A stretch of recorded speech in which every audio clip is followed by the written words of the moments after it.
Welcome to everyone here at the Department of Architectural Science and to everyone attending our live stream. My name is Terry Peters. I'm the co-chair of the lecture committee here in the Department of Architectural Science, along with Will Galloway. And our lecture tonight is the first in our lecture series, which is sponsored by Esri, Thames Valley Brick and Tile, Diamond Schmidt Architects, and the OAA. So we're very pleased to be co-hosting this event with the Department of Urban and Regional Planning here on campus. So this event is part of the Sampson lecture series. So thank you to all of our sponsors for making this possible. And I'd like to give an outline of tonight's event. So our speakers will speak for about an hour. And so please save your questions and comments until the end. And we will have one of our student committee members walk around with the mic so you can ask your question during the question and answer session. And I am going to hand over to Lisa Landrum, our department chair, to welcome you all. Great. Thank you very much, Terry. And thank you, Terry and Will, for all of the organizational work that you did to make this evening possible. So I'm pleased to welcome our guests and the audience to Toronto Metropolitan University, and to remind us that Toronto is located on the traditional territory of the Wendat, the Haudenosaunee Confederacy, and the Anishinaabe, including the Chippewas and Mississaugas of the Credit. We are gathered this evening on the Dish with One Spoon territory, which is the name of a treaty established by the Anishinaabe, Mississaugas, and Haudenosaunee as a commitment to mutual sharing, responsibility, and peace. So with the National Day of Truth and Reconciliation just 2 days away on September 30th and events taking place on TMU's campus tomorrow, our responsibilities to this land and to its First Peoples are all the more keenly felt. So I invite you to commemorate the National Day for Truth and Reconciliation through self-education, reflection, and action, and by considering how architecture and its allied disciplines can become tools of reconciliation. So before I turn the mic over to Will, I will also add that having lived for the last 15 years on Treaty 1 territory in Winnipeg, the home base of public city architecture, I'm very pleased to welcome Liz and Peter here to Treaty 13 territory.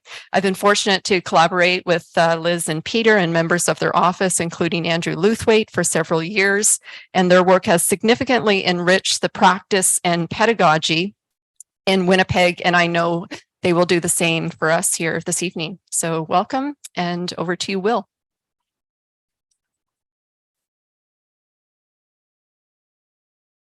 You're clapping a bit too soon, unfortunately. I'll keep this really brief because we want to get to the main event. And we have, I think David is going to introduce the speakers. But before that, I just wanted to talk briefly about the series as a whole. I think there's posters all around, so you will have seen that the theme of the lecture series is called, I want to say it's Public City or The Public City, which is a complete coincidence because we before we named the lecture series, we actually picked you and then we named the series to follow. So you're the perfect speakers to start things off. The theme for us though really began because every year we want to have a theme so that we can gather speakers to talk about something that makes sense over a year. And this time we were thinking to the fact that all of us have a shared experience of having the public realm removed from us because of the pandemic. It was taken away, or where it wasn't taken away, we couldn't always get to it. And so it makes sense that we reconsider what is public, what the public city should be, where community fits in, how economics, all of the things, politics and so on, how they all fit into this realm of the public. So each speaker that will be talking this year will talk about different things, will come from a different angle. Some will be regional, some will be very local, and they all have different nuance. So I think eventually we'll cover a really broad range of topics, and it should be a good conversation and really interesting subject matter to cover for the term. So before I give the microphone to David, I just wanted to speak briefly about some logistical things. And it basically comes down to me asking you to look at the posters because not all of our lectures are going to be here. So if you're in the architecture faculty, you're probably used to coming here all the time. 3 of our lectures, as Terry already mentioned, are with the School of Urban and Regional Planning, which means that they're not all here. They're going to be, one is going to be in the engineering building next door, and another one will be, I think, in the urban planning school. So look at the posters because you might come here and you'll be the only one, and could be fun, but it might be more interesting if you go to where the actual lecture is. Okay, so I wanted to make that point. And one last thing, just to give you a taste of who's coming. I think October 2nd, is that already next week? That's crazy. So already next week, we have another lecture on Monday. It's going to be held at lunchtime, which is another thing I should point out. Please look at the posters because not all the times are going to be the same as always. So if you're used to coming here Thursday, 6:30, mostly it's that, but it's not always that. So please, pay attention, check the time. So next Monday, really? Wow. Next Monday, Pipo Chiodi, I'm not sure if I said his name right. He's the architect and curator of the Maxi, is going to come and speak. Please come for that. It should be amazing. It's at lunchtime, so you can, I think you have to bring your own lunch, unfortunately, no pizza. So please come to that. And also right after that, on November 9th, Bart Aptroot from One Architecture is coming. His office is doing really big projects. So if you're interested in regional scale projects, their office is astonishing. One of the projects you might know about is the Big U, which they did with Bjarke Ingels Group in New York. That lecture is going to be, if I'm right, that way in the engineering building. So please come for that. And I'll just go to the end of this term. The last lecture this term will be A Lady of Smoke Architects, and that's November 16th. That one is here, but it starts early. So come at 6 o'clock instead of 6:30. And then next term, we have 4 other lectures, and we'll talk about them next time. I just wanted to mention that a couple of them are alumni. So it's a chance to cheer on everyone from TMU DAS and also to see people who have gone on before us and done amazing things. Okay, so that's me talking perhaps a little too fast, but I will pass on the microphone to introduce to our speakers. Thank you. Thank you, Will. My name is David Amborski. I'm Director of the Center for Urban Research and Land Development and faculty member in the School of Urban and Regional Planning here at TMU. Tonight's lecture, as you all know, is from Liz Wreford and Peter Sampson of Winnipeg firm Public City. This is part of the SERP Sampson series on SERP, and it's an important part of our academic discovery and knowledge that we're learning from various people in practice. We'd like to thank Department of Architectural Science for being a good partner in this relationship and working with us along these lines. We look forward to continuing to do that. And these collaborations are important, I think, across the university. Just to move on quickly, now we'd like to introduce the main event and our speakers. Public City, the firm, is a transdisciplinary design studio practicing architecture, landscape architecture, urban design, and public art across Canada. The firm is owned and led by Liz Wreford and Peter Sampson, has offices in both Winnipeg and Toronto. Liz is an award-winning landscape architect. Her work is known for vibrant recasting of urban folklore, history, and the stories of people and place. Liz has over 20 years of experience in the field. Peter is an award-winning Canadian architect. After establishing his own firm in 2008, an award-winning number of awards for innovative approaches to public infrastructure in 2016, he restructured the practice into a transdisciplinary studio when Liz joined him as director and principal landscape architect of Public City. Tonight, they're going to talk about how they approach the challenge of doing less with more at a time when public is under-supported, and how do we design so we work to do is giving us all that we need and even more. Thank you, Liz and Peter, for joining us tonight. We look forward to your comments, and we'll turn it over to you.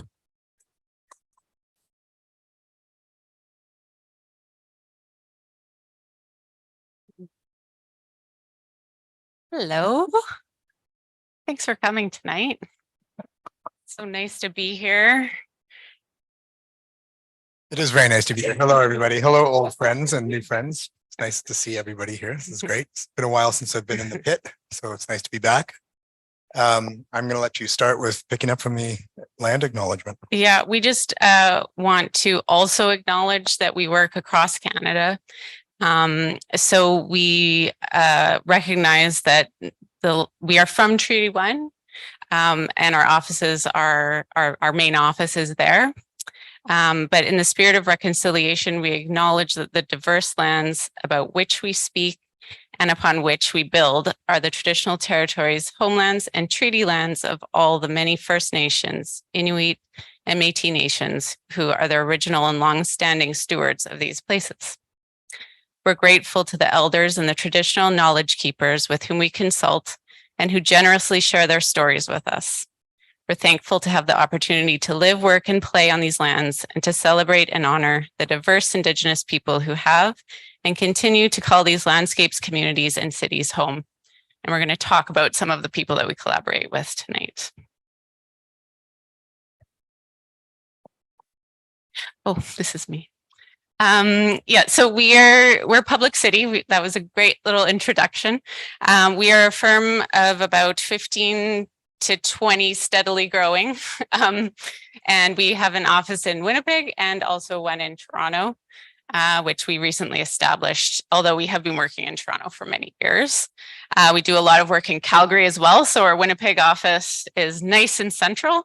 And we're going to talk about work in Alberta and I think some in Manitoba and some in Ontario today. The principals are me and Peter, and the other director is Andrew Luthwaite. And we also have a number of landscape architects and interns that work for us. And there's 3 people missing from this photo here, but they're actually all here tonight. So Put your hands up. There's 3 in the audience. Yeah, it's great. Okay, so Will, it was very nice to hear you meditate on the idea of Public City. It's something we meditate on a lot. And we often get asked about our name.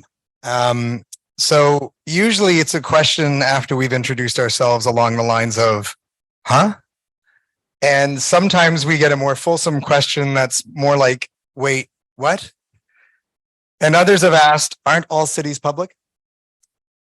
Is this a tautology? What are you playing at? So tonight we're going to give it a shot. Public City is a response to the question that I think all professionals ask. For whom do we practice? We're all familiar with the idea of a family home in this room. We're all familiar with the concept of a secret garden. Private interests. It's not that we want to practice against those interests so much as shift a gaze towards the common realm from which private interests borrow time and space. Perhaps it's an attitude that reminds us that the public realm is more than the space between buildings. The Public City is our shared home. It is our wild garden.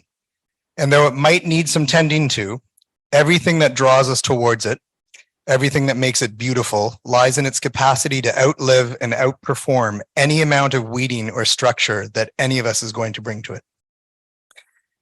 The Public City is stronger than its private interests, and this is for whom we practice. For 15 years of practice, it seems one thing has been pretty clear to Public City. We want to engage the Public City, and we want to know what it has to say. We are going to talk tonight about engagement, and we're going to break that into 3 groups across our work.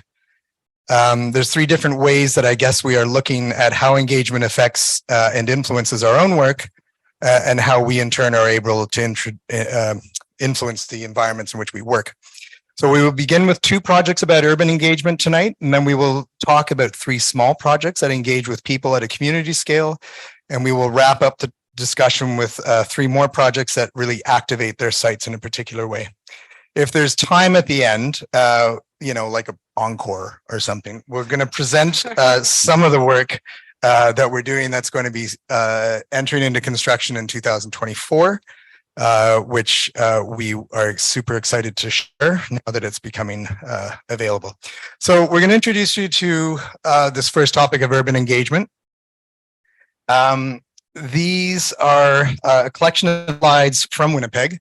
This is a urban framework plan that we started in 2017 for the replacement of what was called the Public Safety Building in Winnipeg. It's located centrally, try that. Located centrally downtown Winnipeg. So this is the urban, this is the building we're talking about. It's the whole site we're talking about here. So we have Red River College located here, which is our sort of downtown community college. We have the City Hall complex here, and we have our major arts large symphony hall and concert halls and play theaters, et cetera, are all set up here in what's called the MCCC district. So, in the Manitoba Museum. So these are all sort of the institutional core of Winnipeg to some degree. And it's all set at the edge of what is known as the Exchange District. So the fabled Main Street that comes down this way. Well, now it's over here. Right. That's okay. Goes down this way. And much of you might know about the history of Portage and Main. Well, that's just down off the screen here. So we were charged with developing a framework plan for the sale of this property by the city as it moved. Maybe you've heard about a new police headquarters in Winnipeg. This is the old police headquarters that doesn't have quite as much scandal attached to it. But as this was coming down, a new one was being built. And so we had this massive potential hole in this institutional center with a lot of old arteries in it. Some of these were at street level connections. Some of them were tunnels underground.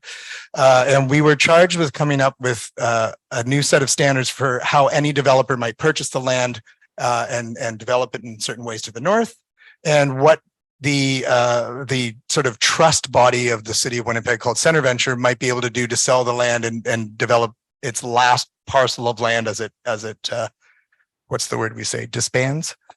Yeah. So the area that we're going to look at in this next slide is right down here about what to do. But I wanted to just take you quickly through the building itself. So in the next slide, is that me? No, It's you. Oh, it was both. It's both of us. Okay, we there? Sorry.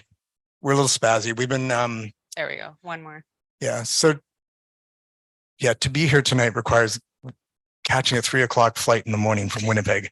And we're just a little, have we had a meal today? Yeah, I think so. We had one meal today. Yeah. Somewhere. So we're just hang in there. It's going to be a bumpy ride.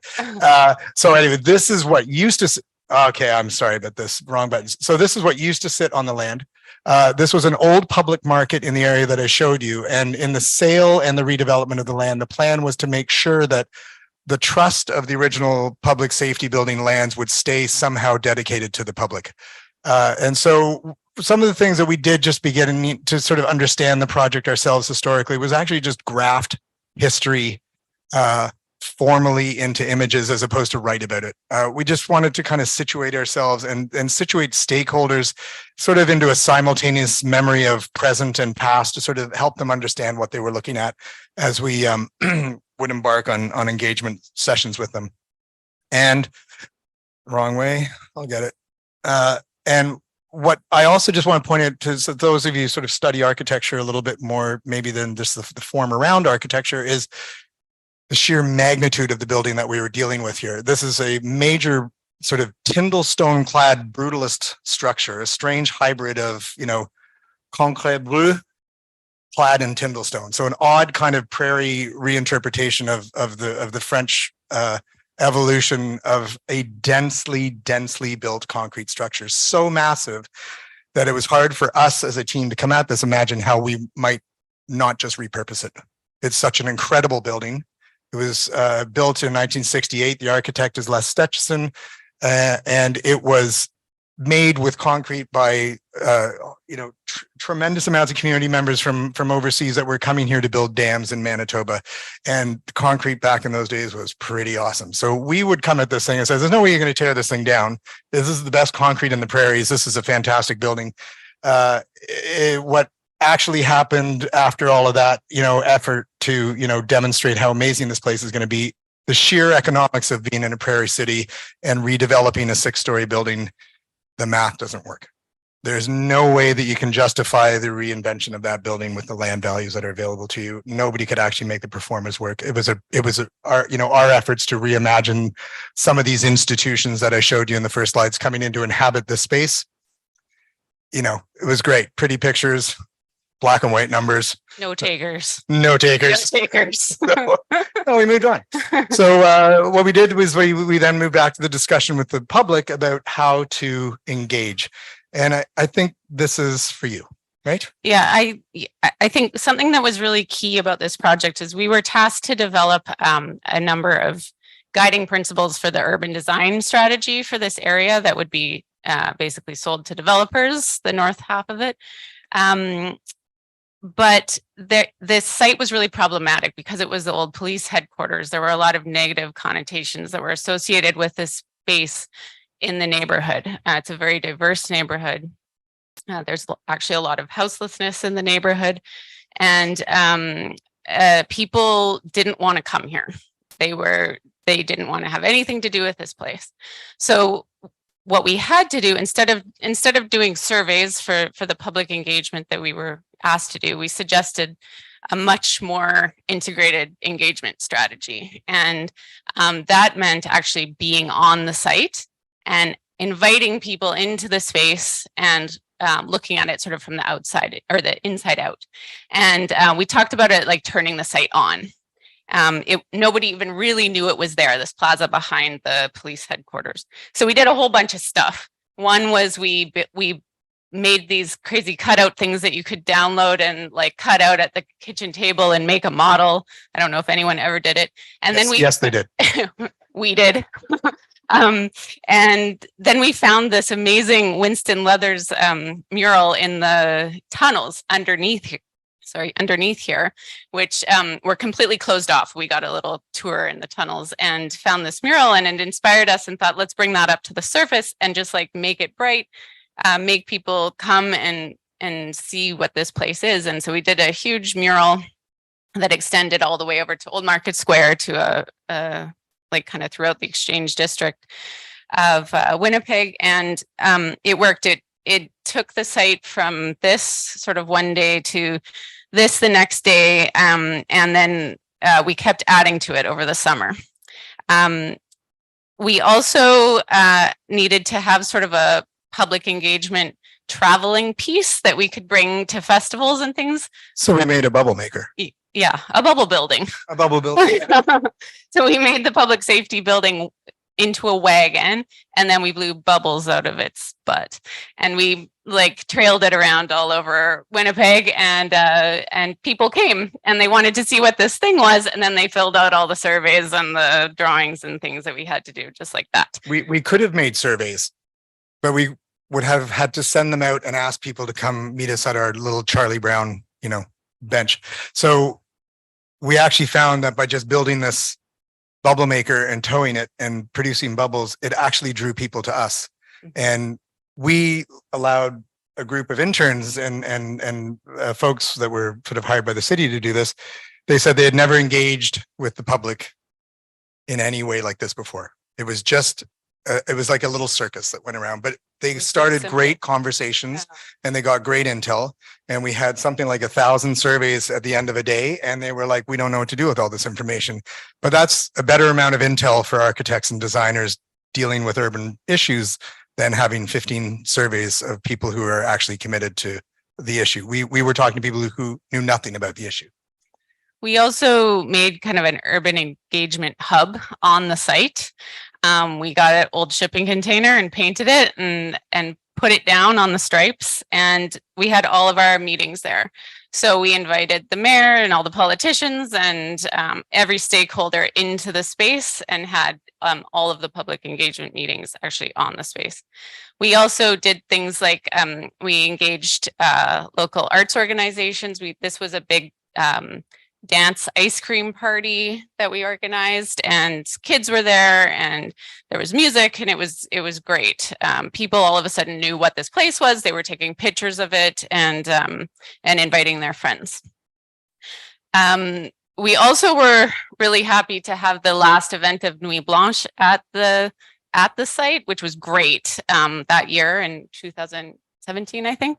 And it was a huge event with like drag queens and stuff. And after that, it completely changed people's perception of that place, which is what we were really tasked to do in the project. From that, we were able to develop a set of urban design plans and guidelines that could open that corner up. This open corner here would be a public market building. This was the area that had to remain public, and this would also be affordable housing as well, with the north side development to the north. Yeah, maintaining connections to streetscapes that ran through it. Really looking at how to use stormwater in the site and incorporate sort of very good public space that there really isn't actually a lot of in Winnipeg. So it resulted in, if this plays, this sort of ad, I guess, that was the start of an international design competition for this site. We'll just play this for you. Winnipeg's Exchange District is evolving like never before.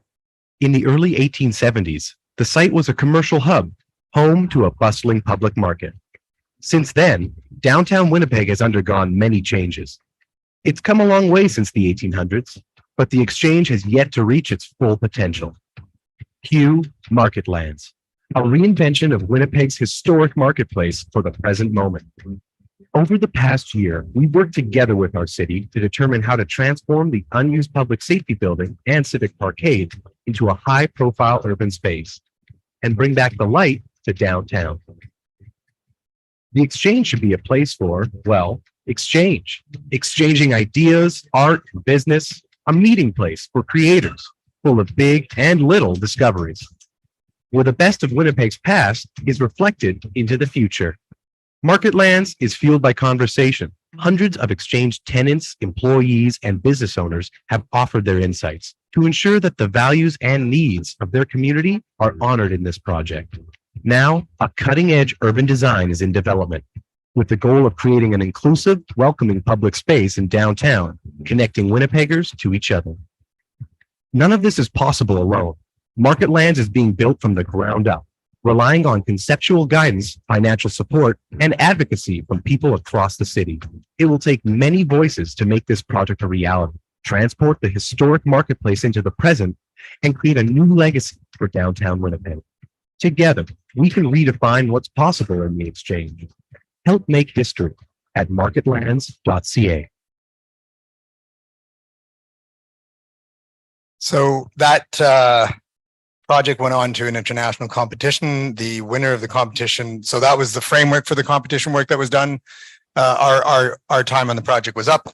So that when it went out to international competition, the winner of that competition was Douse Lestage of Montreal. So it's very exciting that it's going forward and moving ahead. It's very exciting for an office of our size to have been able to participate in that kind of regenerative moment. But it'll, it's going to move along at Prairie's timescale, not Toronto timescale. It's going to happen. It's going to happen eventually. So we'll wait around. I guess a driving theme that we want to kind of touch upon in the next work really has to do with our practice, being committed to more with less. And to be honest, we don't get too philosophical about it. We don't really care too much in practice if it's a consistent trajectory. We really don't. It's more or less what practicing the way we do has to be about. We're from Winnipeg. We'll take it if they're going to give it. It's a slower moving place and we have to accept what we're given. So the approach is probably born out of some kind of prairie necessity. Doing more with less often translates for us into doing more for less.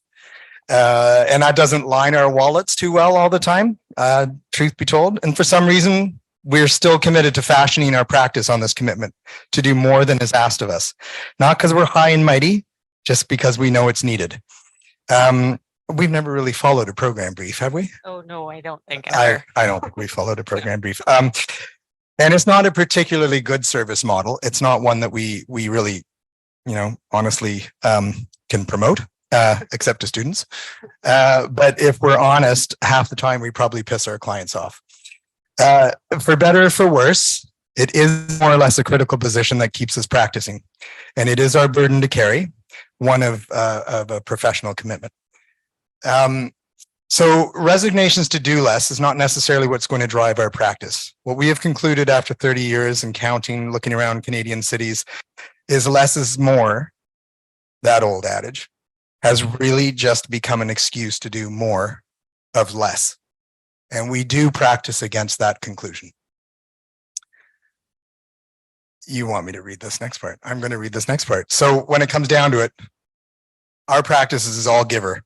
We seek to layer up our work with ideas about resilience and engagement, relevance and ecology, color and optimism, technical simplicity, practical usability.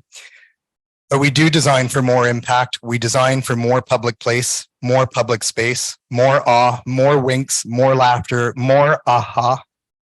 And yes, more public, always more public, especially in our cities. And we do it with the project budgets we are given. We execute our work through this got to do what you can, what you've been given approach. And we kind of call it farmer urbanism. And here we go. Over to Calgary. Yeah. So this project is called High Park. And we were approached by a community organization called the Beltline Neighborhoods Association, who were applying for a grant to redevelop the top level of a 6-story gigantic parking garage in downtown Calgary. The grant was available through a developer program where they had to contribute if they were developing in the area, and asked us to provide a design for that grant application, which they ended up getting. It was not that much money though, and we needed to spread it over that huge area. It was also during COVID. So our question was, how can we make a public space, design a public space when you're not actually allowed to be together? So we decided to design High Park so it's on a linear sort of trajectory. We could take up more space that way, but on our limited budget, with a series of parklets along the linear boardwalk. These sort of allowed a lot of small groups to gather at the time, which really worked. I think our initial budget for this was somewhere around $100,000. That sounds maybe like a lot, but it doesn't really go very far in a space like this. And during the time that we were doing High Park, Liz and I found ourselves, it was in the middle of COVID, and we were driving across the prairies, looking out across the field and seeing a train going by. And on the train, it said, "Happy birthday, I miss you." And we kind of meditated on this driving across. This loving message to any someone was just sort of ambling along the prairie horizon. It was waiting to be found without pomp and circumstance. It was just discovered by us. We mused about the author who was behind this gritty analog social media, and we laughed. We thought this was just brilliant. It was the height of COVID. We began to think of all those people who were isolated and longing to be with someone, looking out their window and seeing this train pass by. So we fell in love with the idea that heavy infrastructure was this person's carrier pigeon. We talked about how social media is public space today, and that we might be able to conceive of High Park as a kind of physical example test site for social media in heavy infrastructure. And so we designed gritty structures to receive loving phrases, vibrant, positive statements of hope and longing. And we constructed. Was my microphone? Did you press the button? Did I press the button? I did. And I lost my way. So we designed these gritty structures that you see. Phrases that were vibrant, filled with hope, longing, and we constructed these on backdrops on gritty kind of postcards. This way, visitors to High Park were offered an opportunity to get up off their lockdown couches and out to venture into the physical public space to reach out to loved ones through virtual public space. Instagram heaven, as we like to think of it up there in High Park. And just for fun, we constructed standard picnic tables. Is that the next photo? No. It isn't? Well, you can move. It's coming. You'll see a picnic table coming up here that conformed to the 1.8 meter social distancing rule that we've become all too familiar with during the pandemic. So we got all these phrases right, except for maybe this one, which we didn't actually realize It's the best one, though. until a little bit later. But we did love this. Lots of people came to take photos in front of this one. And if you know them, please tell them to get in touch with us, because that's just great. Here you could see the picnic tables that we sort of redesigned so that you could sit 6 feet apart from each other. When we sent these when they first got built, our partners at the neighborhood association said, "I think you built the picnic tables wrong." We were like, "No, that's actually how they're supposed to be, and that's on purpose." They're still there, but they've added more. So it was pretty good when we started. There was a bit of stuff up there, and it was a place that kids could come and ride their bikes, and it was just like this. There's not very many parks in this area of Calgary at all, so it really did add like a lot more open space for people that live in the area. One of the reasons that we designed High Park in phases was that we wanted to get public feedback from it. So this really was like a pilot project, but a way to engage with people without just asking them what they wanted on top of a parking garage. Because if you ask that question, they're going to tell you like, Ferris wheels and helicopter pads, we always say. Yes. But once you get up there, you kind of understand like the feasibility of getting stuff up there, and maybe trees aren't like the best idea and some things like that. So again, getting people to the site was really key. And so we did it that first phase. In the first phase, we got people to come up to the site, do their QR code thing, and like fill in some information about what they wanted to see in the next phase. From that next phase, we added a series of more parklets that were all based on play, which is what people wanted in the area. So we added those, which started to make the whole place feel quite a lot better. There were seesaws and table tennis and benches that move, don't call them swings, and benches that tetherball. That's great. And exercise bikes that we all did on like a really, really limited budget. Our friend Jay Neufeld built all of this in Winnipeg in his shop and trucked it all out there. Getting everything up there was insane because there was no headroom. We had to crane things up. He had to actually build new vehicles to get things up there. And the parking garage floor is only 1 inch thick. So we couldn't actually put anything heavy there, and we couldn't connect anything to the ground. So it was very tricky. So using decks was helpful. Trying to figure out the wind loads on all of these things was hard. We were working with engineers. These are the stationary bikes. They were free on Kijiji. Did somebody say farmer urbanism? Yeah. But again, it was very successful, starting to attract even more people up there, and allowing them to get more grants. So they've actually now gotten, I think, 4 successive grants of about, between $100,000 and $200,000 each, I think, which they also use to maintain the space and to staff it as well. This year we added basketball courts up there, which also sounds easy, but was so hard because, like I said, the 1 inch thick surface, how do you put poles or any kind of fence on it? And you're 6 stories up in the air and there's balls falling down onto the road. So that was a very tricky design problem. There are no balls falling down the road now. Now there are not. We stopped those from happening. And there's a stage, and there's now an outdoor movie theater up there, and it's just like growing and growing and growing. This is not complete. The basketball courts aren't there yet, but you can kind of get a sense of scale and how actually so interesting the site is. The rail line goes below it.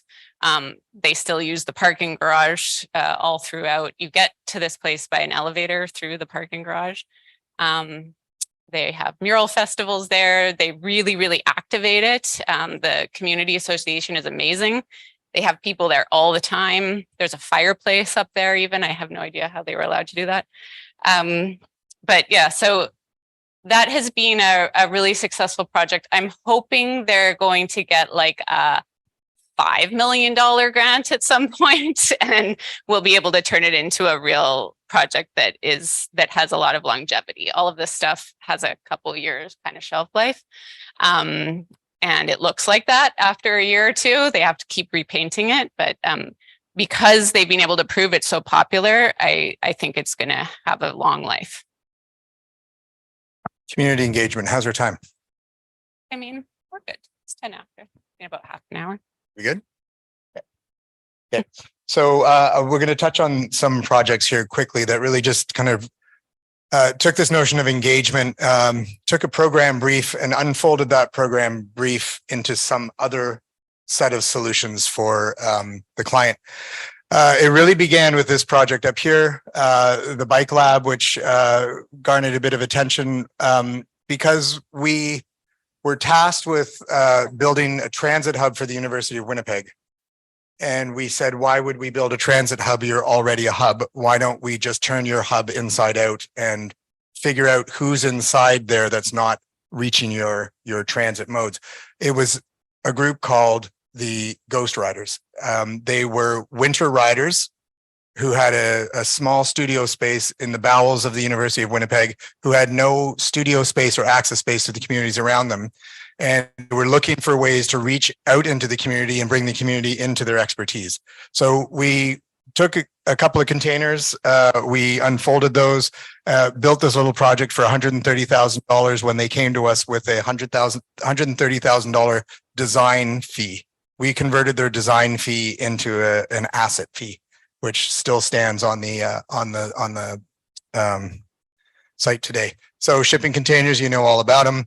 But we turned this into a little small hub with lots of daylight and lots of activity. And what this little piece of social infrastructure has been able to do for the university is turn the university campus into a community hub. Because what happens now, the neighborhoods that are surrounding the university have families that have kids who have bikes who want to learn how to ride in the winter. And you have a whole host of infrastructure here at the university with people who know how to trick the bikes out and get them ready for Winnipeg winters. So it's created this really nice symbiotic relationship with the neighborhood around it. I won't get into details because we are tight on time. We'll keep this to engagement. This one is yours. This is Croaker Curl. This is a mashup of curling and crokinole. I always do this, but who knows what crokinole is? Yeah, okay, not very many here. Interesting tonight. It always depends on where you are in Canada for how many people know that game. It's a tabletop wooden game in an octagon shape. It's actually quite popular in Ontario, Manitoba. And you often find it at like a cottage or something like that, hidden in the closet. Look for one next time you're there. So we combined that game with curling and proposed it. This is a project that we just completely made up. There was no ask, there was no competition or anything. We just were like playing in our office one day. Actually, we were playing crokinole in our office, and we thought, this is like kind of weirdly similar to curling. I wonder if anybody's put those two things together. And we checked and they hadn't. And so we were like, well, we'll do that. And so we like designed it all. We figured out the rules. We took it to the Forks. No. Oh, sorry. Created the rules. Yes. You didn't figure them out. Well, yes, we made the rules. We made the rules, and took it to the Forks, which is a major institution in Winnipeg that facilitates the warming huts that you might be familiar with. We have a warming hut. We're not talking about it tonight. And they're amazing. They really support local architects and designers, and supported this. And I actually put this in my back pocket, took it to them, and I said, I think this is a really good idea. And then the next day they were like, yes, we're building that this winter. And so we did. It was amazing. Right away, everybody like loved it. And it was on As It Happens, which I always brag about because like it was the best moment ever. But the community loved it. So what it really ended up being was a really interesting community engagement tool, which has been used in many cities across Canada. This is not a complete map, but it's being built like we've lost count, I think, in probably over 100 places. And it's often used to bring people together. It's common ground for everybody because no one knows what this game is. No one's ever played it before. Nobody's an expert. And it often brings up a lot of nostalgia. So there's a lot of storytelling around Croquet Curl. It was sort of something that we gave away. We never got any money for it. We weren't paid. But it's been this amazing experience that has connected us with cities and towns all over Canada and actually the United States too, who don't even have crokinole, but love it anyway. I think just to add to that, the thing that has been so interesting for Public City about Croquet Curl is it has been a way for people to engage with us, and has brought people into our conversation, and we have found ourselves a part of other people's conversation without it being a project that we were looking for a fee and a one-way return. And it might sound a little holier than thou, and it's not really meant to be. It was sort of an accidental discovery. I think we did say in the beginning, you know, we have to copyright this and we have to get like intellectual property, man. This is like, we're going to make millions. But eventually we're like, no, we're not. We're not going to make any money on this. And we prefer to make this, what's Dave's open platform. Just put it out there. Put the idea out, it'll come back to you in some other form. And sometimes for a firm like ours, profitability isn't about money. Profitability is about an opportunity for a new conversation. And Croquet Curl has done that for us. That's been one of the most engaging pieces of promotion for our firm, which started as a design thing. So we can write a mission statement, we can write, you know, all kinds of CVs and bios, but sometimes design itself does that work for you. Yes, you are. I think I'm going to skip this one. No, don't. No. This is quick. This is Park, which the task at hand here, this was a design competition. This is in Calgary. The task was to design a community space in a revenue generating parking lot by only taking 5 parking spaces away and maintaining the revenue that they were generating there. It's owned by Calgary Parking Authority, which, if you're interested, is a very amazing organization. It's sort of changed how it runs now, but all of their parking revenue goes back into the community. So this was one of the initiatives, and it was a pilot project to see if something like this would work. It's in Inglewood, in a really diverse area with commercial, single-family houses, and starting to be a lot more condos and larger buildings being built here, right by downtown. We designed it so that the park would come up from the lines between the cars. So these are like signs that was the only space we could get in there, really. So we took those lines and we extended them into like signage, but signage about positive things that you could do in a city. Often in cities, you see a lot of negative signs, but we thought about like the kind of provincial or national park signs and how they're often encouraging you to do things. So we were trying to encourage people to do things in the parking lot, play hockey, play basketball, which almost made us not be able to build this because the lawyers at the city really hated the basketball for some reason. Although I was like, there's a hockey thing right beside it, and they didn't seem to notice at all. So we had to make the basketball hoop lockable so it stayed up. There's bike pumps, there's tables to sit at, and there's even hand warmers. When you put your hand in the fire, a little hand warmer comes on. The edge of the urban space is defined by a scaffolding, which is at the same datum as the surrounding commercial buildings. And there's also a lane condition at the back. We again built these in Winnipeg with wood anchor. You can see the hand warmer there. And they were kind of packaged up on the trailers and taken out to Calgary and installed in about 5 days, all of it. So that's like, it went from parking lot to like really extensive community park in less than a week, and was opened back again for cars so that CPA could get their parking revenue, which it has actually probably increased the revenue. So you can see the scaffolding and the lighting in the scaffolding. Here's a few more views of this. Here's the one with the little fire I think that's my favorite one. And more- The idea of this park, and I think where its success has been, is it's built as a 2-year pilot project. It isn't intended to be a life, a generations long investment, but people have become so engaged with it that they're putting pressure on the parking authority to keep it there. And so the idea of Been it there for 4 years. has been now. 4 years now and It's counting. in a state of disrepair, but it And- was never supposed to be there for more than 2. So we, that now falls back on us to sort of push back to our clients to say, look, you are agreeing to this, so now you need to maintain it and keep it going. But I think the thing that I've always enjoyed about this is hearing somebody talking to me about it who was on a skateboard, but he said, yeah, man, it's like you got to hurry back to your car before the meter runs out so you can shoot some hoops. What kind of parking lot is this? It's like, yeah, that's right. That's the kind of parking lot it is. So, okay, we're going to kind of fly. We've got some things here. I think we can just show work and just talk a little bit. It's a long night. It's a long hour. So, we will just take you to Cornish Library. This is an institutional library, a historic heritage. It's a Carnegie Library. We did 2 of them together. It sits in the kind of gateway from one side of Winnipeg over the Assiniboine River to the more downtown core. And through community, I mean, we got the program asked from the city of Winnipeg, say, hey, you know what, you need to get the asbestos out of there. You need to make it accessible, and you need to keep it on budget, and we need it done tomorrow. Typical city of Winnipeg ask. Yes, great. And so we said, how about we make a garden room? And so they said, well, we don't care. Is it accessible? And the answer was yes.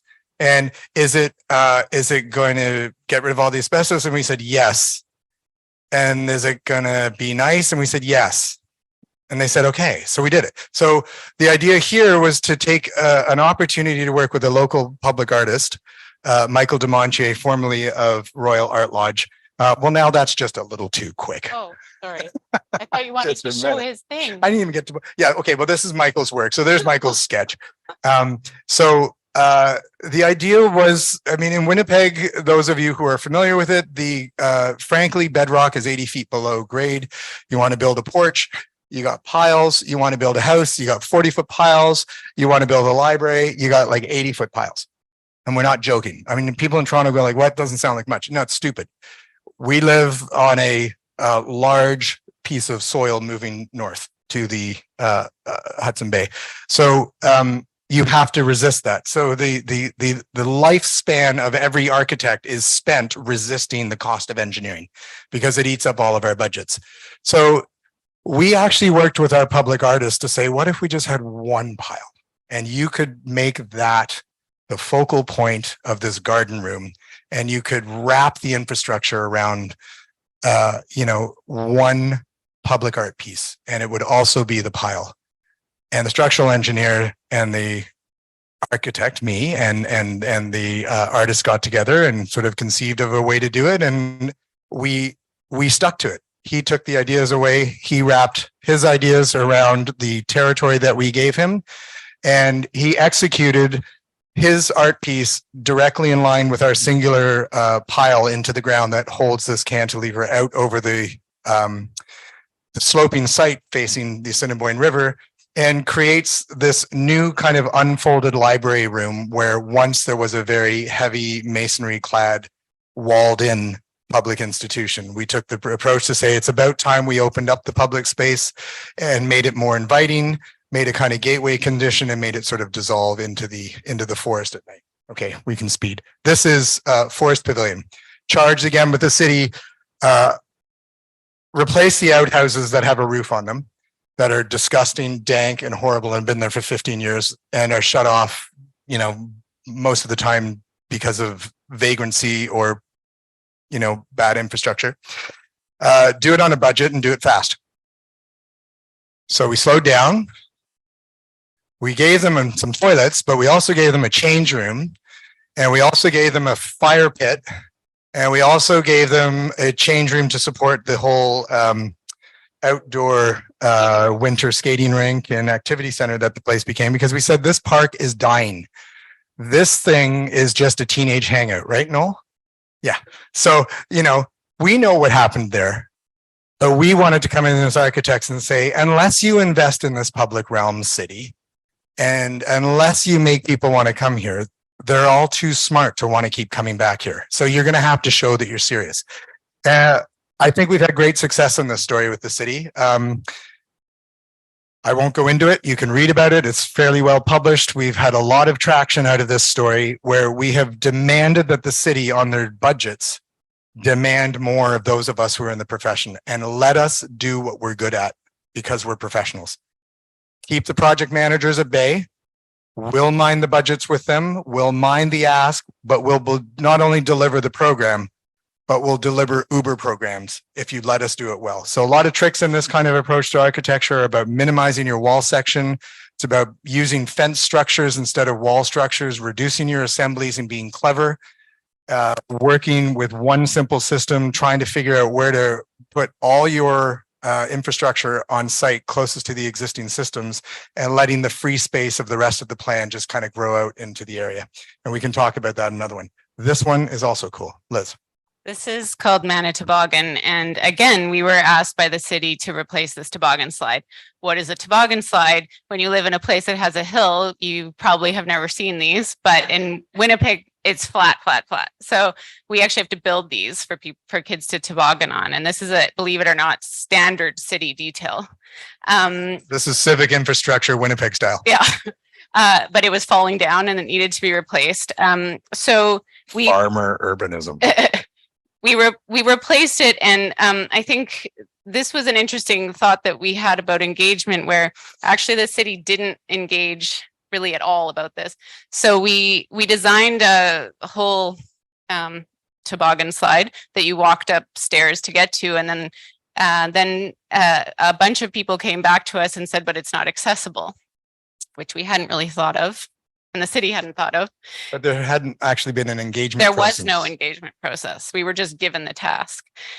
So we went back to the drawing board and added a ramp that actually is kind of like a treetop walk and is really what made the project what it is. It is a barrier-free toboggan slide. You can get up to the first toboggan slide if you have mobility issues. And it also allows parents to pull their kids up and down without kind of having to go up the stairs, which has been really successful. They make these ice chutes at the bottom. The city does that. They're very fast, actually. That's Johnny. They're wicked. They're wicked fun. They're wicked fun. And you can also see that it becomes a lookout tower. And in the summer, these doors open and it becomes a picnic shelter. So it's the opposite of how we normally design civic infrastructure, where we start with the summer. This one started with the winter, and then we turn it around and also make it usable in the summer as well. It won an International Olympic Committee Award and an International Paralympic Committee Award for recreational things. Institutions. I don't know. That's pretty good. So Whatever I that mean, thing that's is. a bunch of work, and you're all very patient and kind to sit and listen to it. We would love to show you one more project quickly if there's time. So Yes, one more. just out of a vote, want to see some cool shit? Yeah. Okay. All Okay, right. one more. Check this out. This is wicked. Okay. So this is the LGBT. Well, it was called the LGBTQ2 plus National Monument. It is now called the 2S LGBTQI plus National Monument. It was an international competition which we won in 2021 during COVID. It is situated on the river in Ottawa, very close to the Parliament building, beside the Library and Archives Canada. It's part of the purple is our site, and it's part of a loop that connects the national monuments in Ottawa. When we assembled our team, we brought a team together that were all Winnipeggers. We thought it was important that we could try and be together at least during COVID. And we were actually quite proud of that. The artists on our team are Shauna Dempsey and Laurie Milan, better known as the Lesbian Park Rangers on the left. They are super amazing. Look up their work. And on the right is Elder Albert McLeod, who's a Two-Spirit advocate.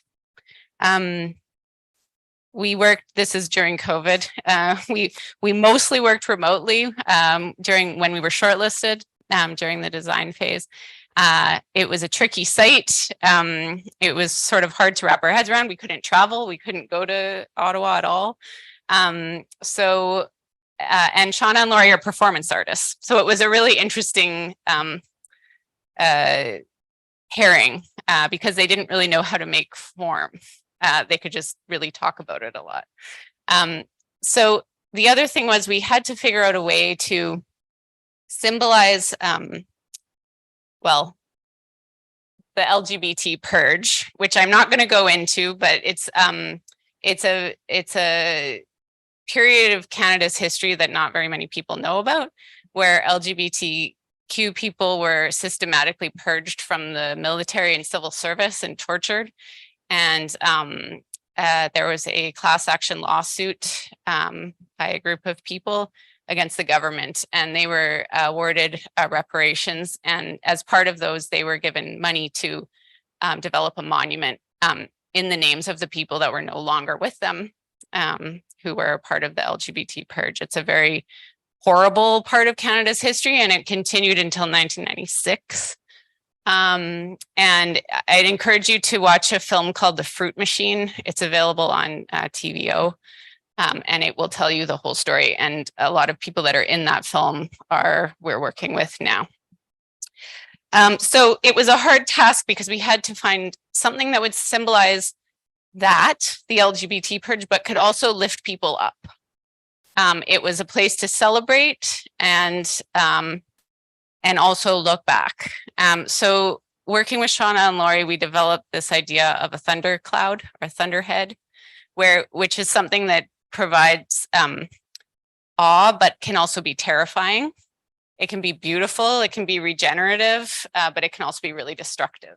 So to us, it was the perfect kind of symbol to use for the monument.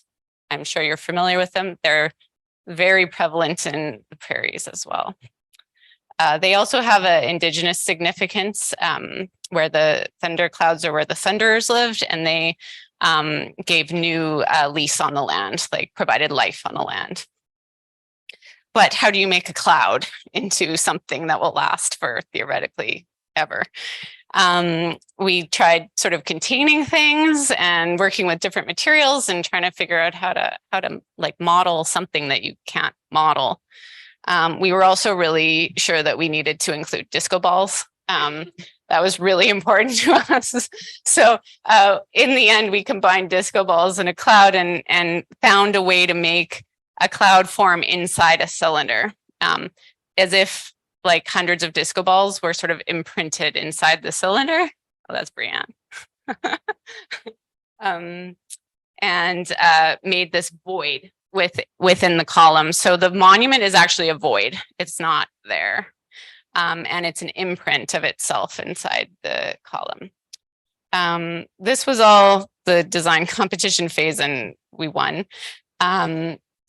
And we've been working on it for the past year. It is just going out to tender now and is going to be starting construction in the next few months. Here's a view of it. It will be made out of GFRC.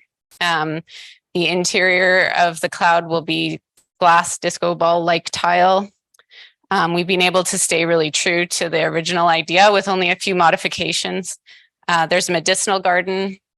And there is a healing circle, which we developed with Albert. As I said, the name for the monument actually changed halfway through this design process. The 2+ was at the end, and now 2S is at the beginning, because they were the first people in Canada. And they're being honored in that way. So this was really, Two-Spirit, sorry. So this was a really important part of the monument to also recognize the persecution that the Canadian government implemented because of residential schools, especially on Two-Spirit kids, where it was always boy and girl and nothing in between. And so there was no room for those kids at all in residential schools. Albert was one of those kids. So this space is a healing circle, and within it, there's stones collected by Two-Spirit elders from across Canada. There's 13 stones, and yeah, they're going to represent each province and territory. We're just starting to work with elders across the country now, and this has been a really interesting process of engagement all the way through. There was an engagement process that was done for years before they did the monument competition, and then as we've been designing it, there's been consistent engagement done with all of the stakeholder groups all the way through so that everybody knows what's happening. We produce drawings for them. We meet with them with the Purge and the National Capital Commission, who actually is our client. And in order to facilitate these stones, we've actually also proposed that we partner and find like local advocates in each of the provinces and territories to work with us and the elder to even more like start to solidify connections between us as architects and landscape architects and you know, as a community, but also the Indigenous community and the Two-Spirit community all across Canada. We made a call for volunteers not too long ago to landscape architects who could help us with the technical issues of gathering stones, who could meet with the elders on the site and kind of help us describe how to package the stone up, and so that our contractor in the end can come and get the stone and put it on the site. It's a hard process. We're right in the middle of it right now, but we're working with some really amazing people. So I will just finish it off here. This is a quick little video that probably gives you a really good sense of the monument. There's also a stage in front of the monument that was obviously really important for Shauna and Lori. There's stage lights. People can come here and have their voices heard. There's a series of interpretive elements, curving walkways. This is the medicinal garden. There's a huge open lawn for big events. Pride will probably be here. And then you can see it's actually a really large space. It's going to be pretty amazing, I think, when it's done. Yeah, it's going to be an adventure for the next couple of years. I think that's pretty much it. I just want to say, since we're surrounded by students, that two of our students have created this model and they're here with us tonight. I'm privileged enough to have my son be a part of this, but also one of our staff members has put this together.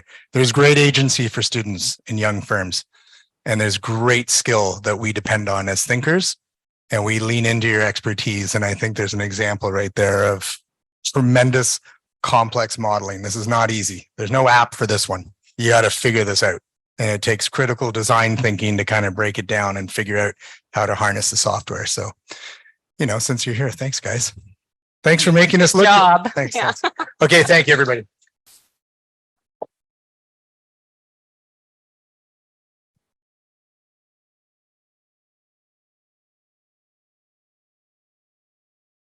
Okay, great. So we have some time for Q&A. Do we have a couple of microphones here. Who would like to start? You want to pass the mic around, Serena? Just like raise your hand and the microphone will come to you. That way we can get our live stream. Thank you. Hi, thanks for the lecture. It was really great. It's crazy that you guys invented croca curl. It's really big where I'm from. So I'm from Saskatoon. So yeah. Oh yeah, yeah, on Broadway. Yeah, so my question is about the conversations that you have with your clients, especially the city. It sounds like you're able to convince them of these ideas, and especially with the park pavilion one, how did that sort of happen to make that push? And then especially right now, because a lot of the cities, like I just feel like with P3s and stuff, design is really getting cut down. And then there's a second part to this question, which is, can you explain the role of artists in your work? Is that something that the city brings in, or is that someone that you bring in? Okay, I think we'll split two answers there. The first of them has to do with how do you convince a client? I'm sure you've all heard before that every good project has a great client. It does require dialogue. It requires democratic and diplomatic thinking on your part, and being open and agile in your capacity as a design thinker to shift gears and not lose the thread of an idea. The most difficult thing in an architecture studio is to hang on to an idea for 15 years through 35 different staff members as you grow. Whatever, that hasn't been our experience, but that could be the experience. And being clear about that concept for yourself as a studio and being able to articulate it clearly means that language plays a huge part in your job as an architect, landscape architect. I use the term freely for everything. So any kind of design thinking. So when you have an open and receptive project manager who engages in dialogue, everything's easy.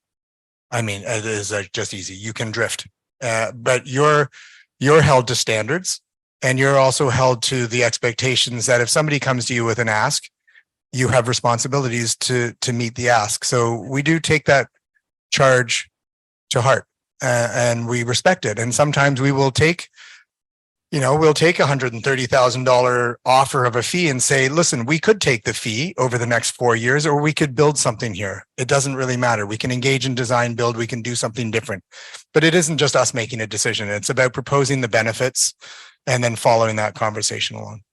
In terms, the next question was about art. I'm going to let you ask that, but your middle question was very interesting to me and I've forgotten it. What was it? Well, public art. Let's go there. Yeah. Yeah. I also just wanted to add to what Peter said is we were very lucky to have the same project manager for the Forest Pavilion as Manitobagan. And he was one of those amazing listening kinds of people, Jason Bell, for any Winnipeggers, who pushed back at the city and actually took risks and helped us take risks. An advocate client, yeah. They don't come along every day. And yeah, so we owe a lot to him. Also to add, we don't actually work for free. Yeah, just so you know. And public art, I mean, it's very wide ranging. We, in the library, that was the Winnipeg Arts Council approached us in that project, and they had some money and asked if we would be willing to work with an artist, and we were. So we were part of the whole journey in finding the artist, and then worked with them all the way through, which we did do for free, but we know made the project a lot better. Often when we work with artists, we propose it as an artist team. So we're also sort of part of that artist team, which I love, and we really collaborate well that way. And we've started to work a lot with performance artists because of Shauna and Laurie, because they lent such an interesting perspective to our work. And we could feed off each other so well. And we just, I think I can say this, but we just finished a competition entry for 229 Richmond Street, right across the street from Much Music, which is actually due at 10 o'clock tomorrow. And we were working with Sukian Lee, who was a former Much Music VJ and performance artist. And we've had sort of a similar experience with her. So we try and work with a really diverse group of people and bring artists on whenever we can. Cool. Thank you.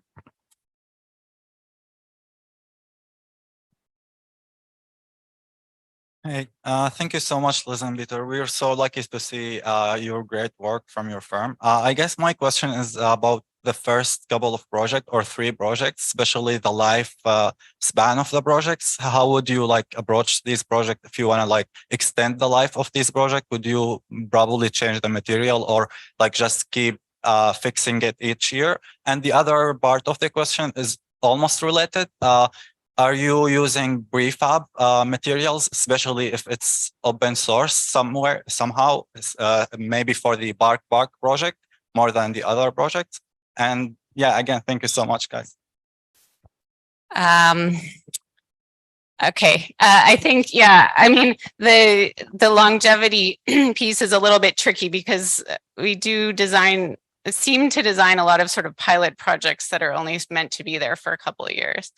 The problem with those is that people, the good thing is that people like them, but then the problem is there's no budget to go along with that. So often they start looking really bad in, a couple of years, which has happened with Park. They are interested in, replacing the scaffolding with a permanent fence and, a bit of paint jobs and this and that. And just having a maintenance budget for that ongoing, which really is an important part of any public space. But they haven't been able to get the money for that. And another example of that is, you might know, we didn't show this, but on King Street, have you ever seen that pink and red kind of apartment building thing? It's called Flat Park. You might see it if you walk past it. King and I forget what street, by Tiff, sort of. Anyway, we won a competition for that too, and orchestrated how that thing, which is all steel, could be set on the road at 5 a.m. when the streetcars were all stopped and everything like that. Had about a 20-minute window to get it there and then had to take off. But the city can't figure out how to get rid of it. It was only supposed to be there for like 6 months and it's still there. And it's been 4 or 5 years. And it's like, and it looks bad. Like, I don't really want it to be there. We're trying to figure out a way to take it away so we can like do something with it or something. So I think that's a really good question. And we're sort of pondering that more when people ask us to do these kind of work. We've jumped on it, but we do need to think about, like, we need to have those conversations sooner and earlier in the process. What actually is going to happen at the end of this project? What does happen in the tiers? What if it's good and people love it and you don't want to take it away? Like, then what? Like, we need a plan in place. Do we need money reserved to do something with it? What? So yeah, I think that's actually, we talk about that quite a lot. We don't love how Park is right now. And I forget your second question, but I think it was for you to answer. It was about Is it prefab. possible to do prefab? Do you do prefab? Yeah, so the prefab, I mean, we actually work with an art fabricator very closely. He's, almost like our third brain on every project that we engage in like this that are complicated. They're complicated from budget points of view, but they're complicated from delivery points of view. And you need somebody who understands that whole system. We can't design that system. We're just going to be wrong. So that has helped us. So I wouldn't say that's prefab, but we have designed a system for ourselves that works as efficiently as prefab because we have a very good relationship with the builder.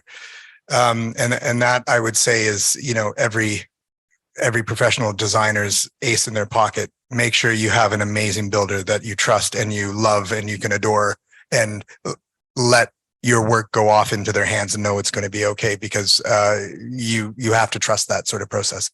The prefab stuff that we have worked with, of course, is mostly shipping container related, and every one is different.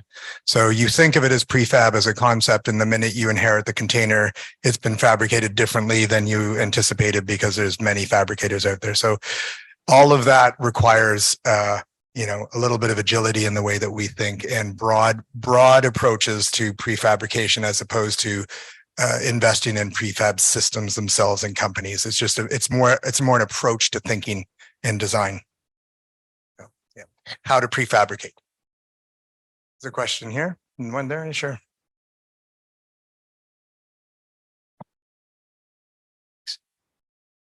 Thank you for your presentation again. For the croca curling, just going back to that, it really struck me as having like a really, really rich kind of effect. And you had mentioned that it was one of the effects was that people had kind of strong associated memories with playing things like crokinole or curling or in some combination. And one of the effects was storytelling. And I wanted to know if that was something that you had anticipated and were kind of designing towards, or if it was something that, as it kind of was tested and as you received feedback, was something you kind of played into, and just kind of how that idea was kind of how you guys responded to that. Yeah. It wasn't really considered or necessarily expected. The popularity of Croaker Curl was just like so far beyond what we ever thought it was going to be. It was huge in a short time. And we still, around this time of year, every year we start getting calls about it. People wanting to build it and how you build it. And we try and take as many of the calls, but we also have a how you build it on our website. So people can just print that off and build it. But I think that's a byproduct that we weren't necessarily thinking about, but has been one of the most like joyous parts of Croaker Curl, where we saw like, there's not a lot of age barrier with it either, which is nice because like little kids can do it and older people can do it, and they often do it together. And so what we have seen is a lot of like families there, and you know, if you're playing, you know, an old grandpa will come up and start telling you about how he played crokinole, you know, in the last 50 years, and I don't know, it's just everybody's happy when they're doing it too, because it's kind of weird. And so I think people are really open when they're happy. And so I think it's just really being embraced by a lot of people, and everyone wants to come and try the crazy thing. And it actually is fun and it works. And it's like, it kind of is like a game you can master. Do you have anything to add to that? No, I might just sort of say part of your question is sort of related to the idea of inspiration and seeing a project through to its end before you do it. And I've been reading Jeff Tweedy. Do you guys know Wilco? You know Jeff Tweedy? So Jeff Tweedy's written this great book called How to Write One Song. And the concept of inspiration is something that we struggle with because it means we're like enlightened or something like that. And we're going to follow our path. We don't work that way. And I don't really believe that a lot of creatives actually do work that way. Inspiration is something really, it's about your intuition and your response to the act of doing.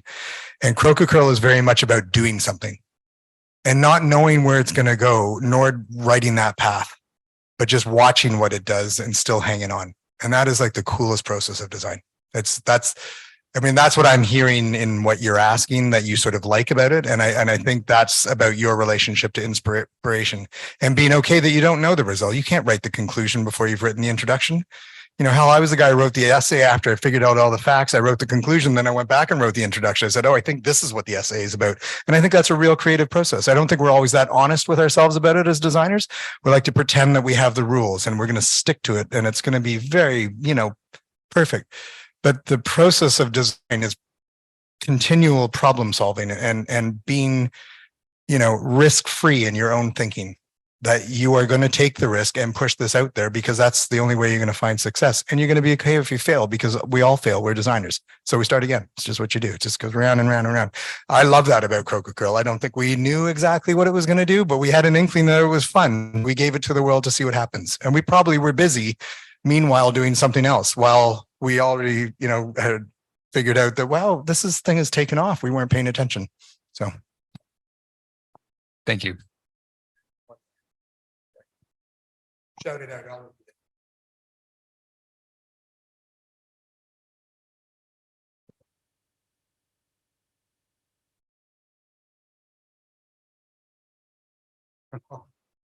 Should we do this whole talk over again? I don't have an answer to that question. I got an answer for every question. I tell you what, I'll give you this, which has only come to me recently, why I'm in design. I grew up in a Scandinavian household and I didn't appreciate it. I grew up with a father who didn't appreciate the impact of the Scandinavian influence on my life. My mother was Scandinavian, my father wasn't. And there was a resistance in my house about me kind of not knowing where where you land. And I think that's normal for many multicultural families, even though it's, vaguely multicultural, right? We're like thin lines here. But there's a zeitgeist, there's a kind of thinking in the Scandinavian mindset, which I've only come to realize is really now in my 50s, that I feel we don't talk about enough. And I wish we all understood it better. And it's a late life discovery, which is the appreciation that design is really just about good manners. And the way that we treat our relationship to design is really a human instinct about how we actually relate to one another. There's a kind of unscripted ethos in the Scandinavian mindset, which I think we all love, but we don't talk about because we don't articulate it. It's that bad design is just bad manners. You just wouldn't approach the world that way. I'm not going to go out and, do some sort of bad response to a condition that requires, forethought and engagement and kindness. And I think those are values of design. I think those are really what we are all charged with wanting to do in the world as designers. I don't think we're heroes, but we don't intend to go out into the world and make a mess of everything. I think we're actually pretty good-natured as a profession. We actually intend to be understood, and we intend to be engaged, and we intend to be part of a dialogue. And I think that's quite a beautiful thing that keeps you going every day and gets you up in the morning. Yeah. I think for me, I maybe wasn't sure about that for a while. But a project that we didn't do tonight called Huga House, which is a warming hut. It's fluorescent yellow. It's on our website. You can see it. I think taught me the value of making something and then giving it away to the public. So it's like this magic moment when you it's like this thing that you've loved and you've put your heart and soul into, and you've obsessed over the details and you've thought about it all night. And then all of a sudden you put it out on a frozen river. It's like -35 and you don't think anyone's going to notice. And then like crowds start coming around it. And then it gets a life of its own. And that's what's so special about working in the public realm, is that you can't control that work. And especially as a landscape architect, I really value that. A landscape should continue to get better. It's only the start of it when I let it go. Often buildings are the best they're ever going to be the day they're open, but a landscape continues to get better and better, like a public space, because people inhabit it and make it their own, and it changes over time, and conditions change and society changes, and we get to watch all of that. And like, that's a huge gift, I think. Yeah. Thank you. Yeah.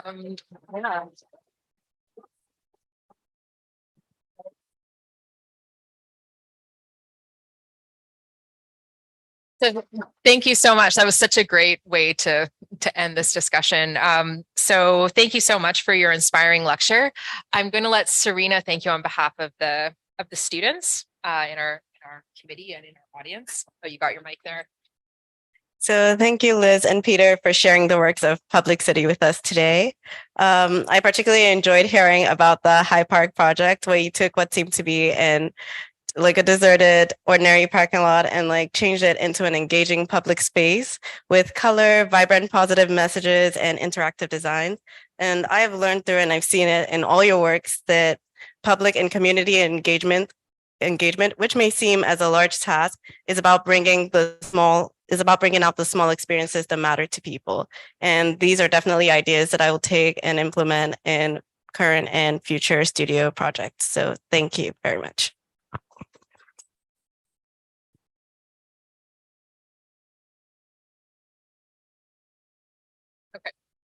Okay. So I just want to say some thank yous to our organizing people here. So thank you to the student members of our committee and to our committee for putting together this series of events. And it's really exciting to be able to share them with you. And thanks to the Department of Architectural Science staff, we could not have done it without Bridget Dalima, Eileen Sereno, Yuzinti, and Alex Bursino. And of course, Ivan Skyba and Leo Reutman for our IT support. We really appreciate it. And it's how we can have these events here. wonderfully in person. As mentioned, this is the first lecture in our series, so please join us.